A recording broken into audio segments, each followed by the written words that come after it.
Hello दोस्तों, हमारे YouTube channel में आप सभी का स्वागत है। तो दोस्तों, इस वीडियो में हम कुछ 3 डिफेंस स्टॉक्स की लेटेस्ट अपडेट्स को डिस्कस करने वाले हैं। शुरू करते हैं मझगांव डॉक सी बिल्डर्स के साथ। तो देखो क्या है खबर यहाँ पर। मझगांव डॉक P-15B विध्वंसक सूरत और P-17A फ्रीगेट नीलगिरी के जलावतरण के लिए तैयार। तो दोस्तों बेसिकली यहाँ पर एग्जीक्यूशन से रिलेटेड ये अपडेट है। P-15B डिस्ट्रॉयर और P-17A नीलगिरी क्लास की फ्रीगेट को कंपनी डिलीवर करने जा रही है। काफ़ी अच्छी बात है। थोड़ा विस्तार से हम इस चीज़ को समझते हैं।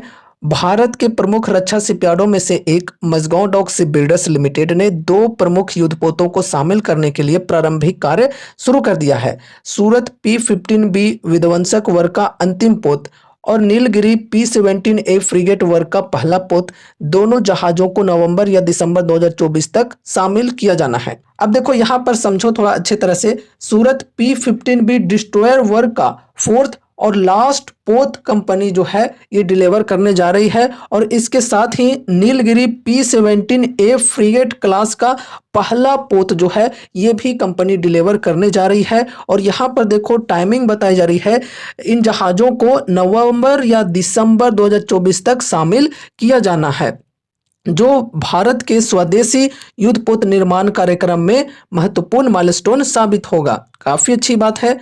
एमडीएल ने 2024 के अंत तक सूरत और नीलगिरी दोनों की कमीशनिंग पूरा करने का लक्ष्य रखा है।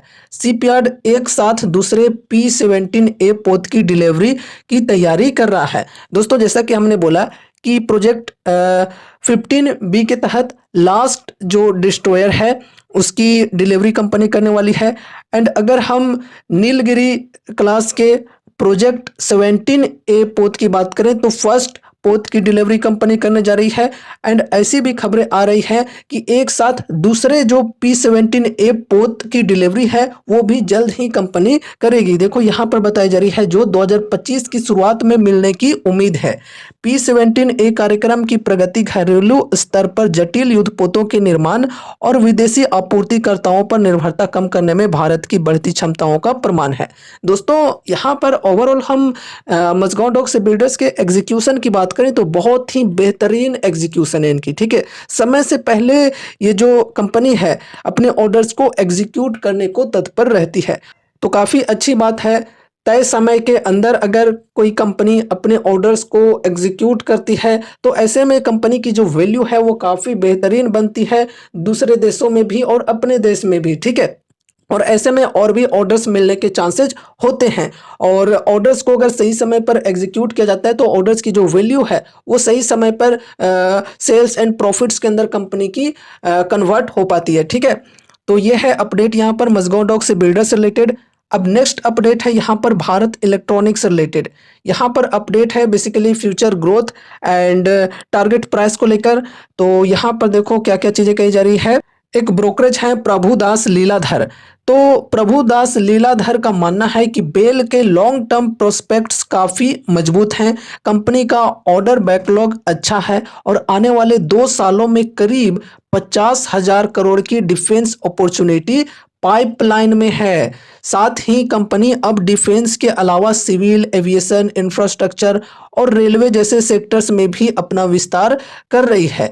ब्रोकरेज का मानना है कि फाइनेंशियल ईयर 2024 से 2026 के बीच बेल की रिवेन्यू और एडजस्टेड प्रॉफिट में क्रमशः 17.6% और 17.3% की दर से बढ़ोतरी हो सकती है। तो यहाँ पर देखो रिवेन्यू एंड प्रॉफिट की एक्सपेक्टेशन की जा रही है फाइनेंशियल ईयर 2024 से 2026 तक की। उसने कहा कि हालिया करेक्शन के बाद यह स्टॉक लॉन्ग टर्म निवेश के लिए एक अच्छा अवसर साबित हो सकता है। उसने इसे 341 रुपये का टारगेट प्राइस दिया है। तो देखो 341 रुपये का टारगेट प्राइस यहाँ पर दिया गया है, जो कि करंट प्राइस से तकरीबन 19 से 20% की गेन हो सकती है। आगे बढ़ते हैं। नेक्स्ट अपडेट है यहाँ पर कोचिन शिपयार्ड की शेयर होल्डिंग पैटर्न से रिलेटेड। तो देखो Q2 की शेयर होल्डिंग पैटर्न की डेटा यहाँ पर आ चुकी है और Q2 में प्रमोटर्स के होल्डिंग्स अनचेंज्ड रहे हैं। FIIs की बात करें तो FIIs के द्वारा सेलिंग हुए हैं, 4.9% से घटकर 3.8% की होल्डिंग हो चुकी है इनकी। DIH की बात करें तो DIH की तरफ से बाइंग हुए हैं 2.5% से बढ़कर 3% की होल्डिंग हो चुकी है।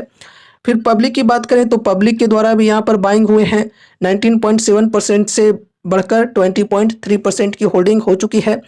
तो यहाँ पर सेलिंग करने वाला FIIs था और बाइंग करने वाला DIH एंड पब्लिक। ठीक है, आगे बढ़ते हैं, यहाँ पर थोड़ा और विस्तार से समझते हैं। तो यहाँ पर प्रमोटर्स की होल्डिंग अनचेंज रही है, FIIs के द्वारा सेलिंग हुए हैं। अब देखो नंबर ऑफ FII इन्वेस्टर्स की बात करें तो ये डिक्रीज हुए हैं, 191 से घटकर 179 हो चुके हैं Q2 में। Mutual funds have increased holdings from 2.2% to 2.63%। And उसके बाद number of mutual fund schemes जो हैं ये इंक्रीज हुए हैं, 13 से बढ़कर 20 हो चुके हैं। Institutional investors have decreased holdings from 7.45% to 6.85% in September 2024 quarter. तो देखो Q2 में इंस्टीट्यूशनल इन्वेस्टर्स की जो होल्डिंग्स हैं ये भी डिक्रीज हुए हैं, 7.45% से घटकर 6.85% हो चुकी है। ठीक है, तो ये है इनकी Q2 की शेयर होल्डिंग पैटर्न की डेटा। अब एक चीज़ यहाँ पर और इंक्लूड करके चलना चाहूँगा कि देखो ये Q2 के अनुसार है, और अभी देखो अक्टूबर मंथ में OFS के द्वारा गवर्नमेंट ने 5% की स्टेक सेल की है। तो प्रमोटर्स की जो होल्डिंग है इनके अंदर आगे चलकर हमें 5% की डिक्लाइन देखने को मिलेगी, तकरीबन 68% की होल्डिंग रहेगी फिर प्रमोटर्स की। एंड उसके बाद यहाँ पर जो इनकी होल्डिंग्स हैं ये इंक्रीज होते हुए देखने को मिलेंगे। ठीक है, तो दोस्तों ये रही कुछ लेटेस्ट अपडेट्स। उम्मीद है कि इस वीडियो के माध्यम से आपको कुछ यूजफुल इन्फॉर्मेशंस मिलेंगे। तो वीडियो को लाइक करके चैनल को सब्सक्राइब कर देना और मिलते हैं अगले नए वीडियोज़ के साथ। तब तक के लिए बाय बाय।